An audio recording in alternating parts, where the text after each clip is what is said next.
Friends, welcome back to my channel. देखिए, applied chemistry का paper है 21 को। उसके रिगार्डिंग जो इम्पोर्टेंट टॉपिक का वीडियो की डिमांड आ रही थी, उसके रिगार्डिंग एक इम्पोर्टेंट टॉपिक का वीडियो अपन अपलोड कर रहे हैं। देखिए, तो अपन देख लेते हैं कि कौन कौन से अपन को मेन टॉपिक हैं जो अपन को पढ़ के चलना है। एक तो केमिस्ट्री का सिलेबस क्या है, तो बहुत ही ज़्यादा वास्ट है, बहुत ज़्यादा है ना। जैसे फर्स्ट यूनिट और सेकंड यूनिट तो बहुत ज़्यादा बड़ी है, उसमें से भी फर्स्ट यूनिट बहुत ज़्यादा बड़ी है ना। और आना है केवल कितने मार्क्स का, 40 मार्क्स का। तो इसलिए आप ये इंपॉर्टेंट टॉपिक है, इनको ज़रूर से पढ़ लें, ठीक है। सबसे पहले हमें क्या पढ़ के जाना है, रदरफोर्ड मॉडल ऑफ एटम्स, ठीक है। रदरफोर्ड मॉडल पढ़ना है हमें एटम्स का, परमाणु का, ठीक है। उसके बाद हमें शेप्स पढ़ने हैं एस पी और डी ऑर्बिटल के। एस पी और डी का हमें क्या पढ़ना है, शेप पढ़ना है, ठीक है। उसके बाद हुंड रूल और अफबाउ रूल पढ़ना है हमें, क्योंकि हमें इलेक्ट्रॉनिक कन्फिग्रेशन पढ़नी है सारी की, है ना। इसके लिए हमें हुंड रूल पढ़ना है, अफबाउ रूल पढ़ना है, दोनों पढ़नी है। इसके रिगार्डिंग एक वीडियो अपलोड कर दिया जाएगा, ठीक है। उसके बाद electronic configuration of atomic number पढ़ना है, जैसे सोडियम आयन का कितना होता है ना, जो इसके पहले था मैंने बताया था, है ना। कैल्शियम का कितना होता है, 30 तक अपन को ये पढ़ना है, ठीक है, 30 तक।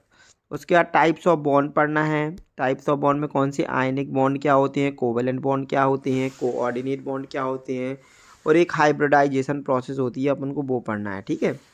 इतना अपन यदि पढ़ लेंगे तो इनमें से अपना आ जाएगा एग्जामिनेशन में। इसके अलावा भी और भी टॉपिक हैं, उसको भी पढ़ सकते हैं। बाकी ये बहुत इंपॉर्टेंट है, इसको तो अपन को पढ़ना ही है, ठीक है। बाकी यूनिट नंबर 1 बहुत ज़्यादा बड़ी है, ठीक है। उसके बाद यूनिट नंबर सेकंड में देखिए हमें क्या क्या पढ़ना है। यूनिट नंबर सेकंड में हमारा measurement of water hardness by EDTA method ज़रूर से पढ़ना है, ठीक है।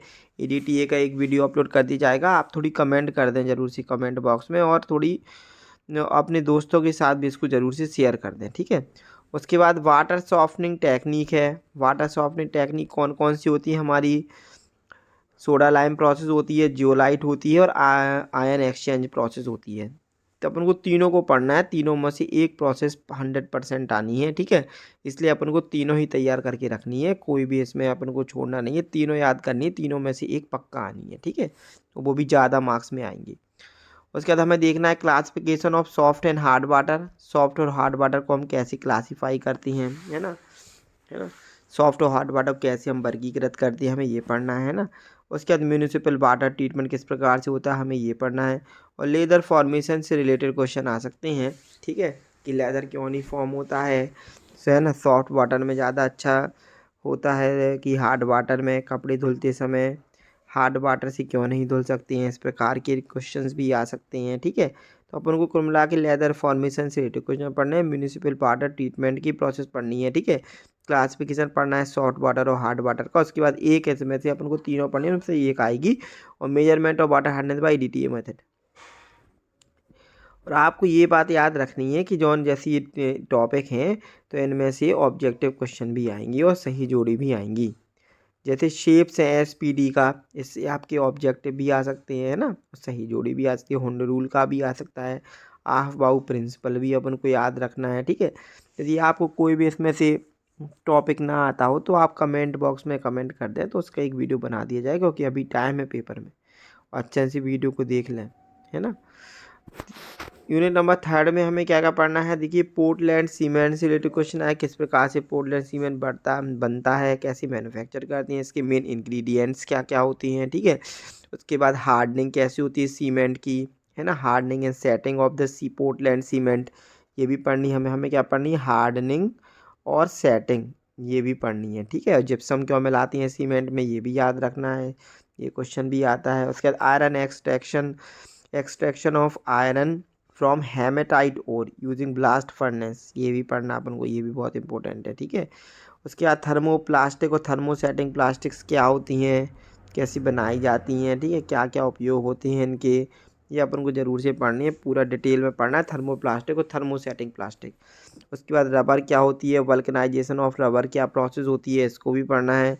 उसके बाद पॉलीमर में पढ़ना है हमें, मोनोमर क्या होते हैं, होमो क्या होती है, होमो, है ना। और कोपॉलीमर क्या होते हैं, होमोपॉलीमर, मोनोमर एंड होमोपॉलीमर क्या होती हैं, ठीक है।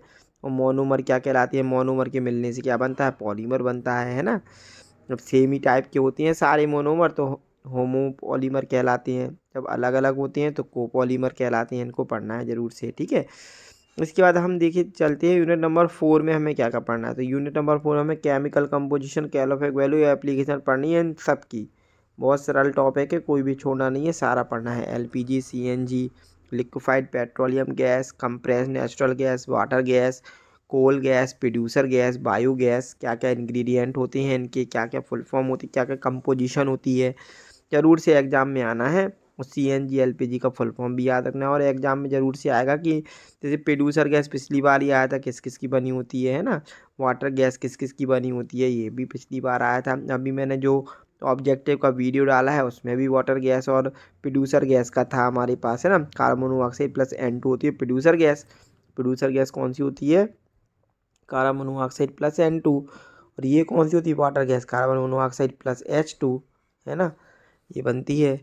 को ज़रूर से अपन को ये सब चीज़ें याद रखनी है, ठीक है। उसके बाद अपन को क्या पढ़ना है? Characteristics, properties of a good lubricant और उसकी एप्लीकेशंस। प्रॉपर्टीज तो पढ़नी है, एप्लीकेशन भी साथ में पढ़ना है। उसके बाद कुछ इंपॉर्टेंट प्रॉपर्टी होती है लुब्रिकेंट की।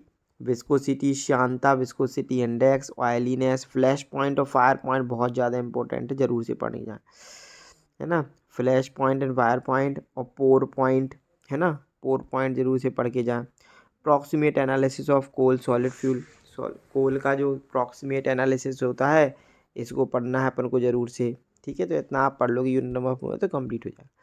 उसके बाद यूनिट नंबर 5 है हमारी, इसमें हमें पढ़ना है डेफिनेशन और टाइप्स ऑफ कोरोजन। कोरोजन कितने प्रकार की होती हैं, उसकी परिभाषा, ऑक्सीडेशन, रिडक्शन और रेडॉक्स रिएक्शन क्या होती है, ये पढ़ना है। फेराडे लॉ ऑफ इलेक्ट्रोलिसिस ज़रूर से पढ़ना है, बहुत इंपॉर्टेंट है। और इलेक्ट्रोमेटलर्जी, इलेक्ट्रोप्लेटिंग भी पढ़ना है, ये भी इंपॉर्टेंट है, ठीक है। तो चैनल पे बने रहें, चैनल को सब्सक्राइब करें, चैनल को ज़रूर से शेयर कर दें सभी के साथ, है ना। वीडियो को भी शेयर कर दें सभी के साथ, ज़रूर से सब्सक्राइब कर दें। इसके बाद आगे जो सेमेस्टर होगा उसकी भी वीडियो डाले जाएंगे, आप लगातार चैनल पे बने रहें, है ना। उसके बाद किस प्रकार से कॉपी चेक होती है आरजीपीवी में, है ना, अपने प्रैक्टिकल एग्ज़ाम कब होंगे, किस प्रकार से होंगे, इनके बारे में पूरी डिटेल वीडियो भी डाली जाएगी। आप बस चैनल पर बने रहें, ठीक है। जय श्री राम।